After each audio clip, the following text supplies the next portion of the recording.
Now guys, I'm just going to go over the side plank with you. Now obviously there's different variations of the side plank that target different areas, but for us, what I would like us to focus on, if you're just holding this position here, you should notice right away if you lift this hip up, you feel the oblique muscles here on the side of the hip working really hard. So this is the first benefit of the side plank. It brings in these muscles around here. Okay, you'll feel them right away. The next stage though, and the one that I want us to focus on, is to, although you're working the obliques, is by lifting this leg off the ground, we're immediately bringing in the muscles at the side of the hip here, which are responsible for helping to stabilise the hip. So this is an example of why side plank and these sort of exercises are really useful for running, because obviously when you're running you have to keep everything stable through the hips. So side planks are a really good way, or a really good exercise to help facilitate running, all sport really, walking even, and just general day-to-day movement, plus your bigger lifts like your deadlifts, your squats, your lunges. It's all about keeping a nice stable hip position.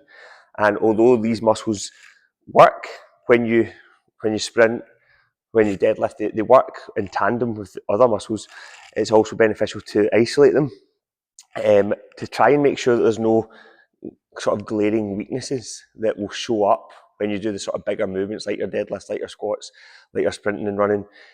So this is why I want us to focus on lifting this foot. As soon as you lift this foot off, this muscle in this part of the hip area here has to work much harder to keep everything stable.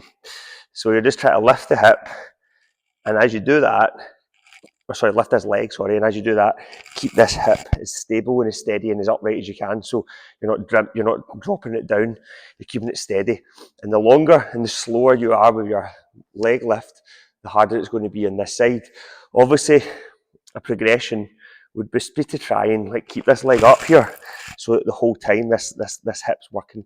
So the benefit of doing leg lifts from back to front like this is because it just gives you a little bit of a reprieve, a little bit of a breather. Obviously, the smaller the range of the lift, the more of a rest this muscle's getting. So the longer you can keep that top leg off the ground, the harder you're making it for this area here.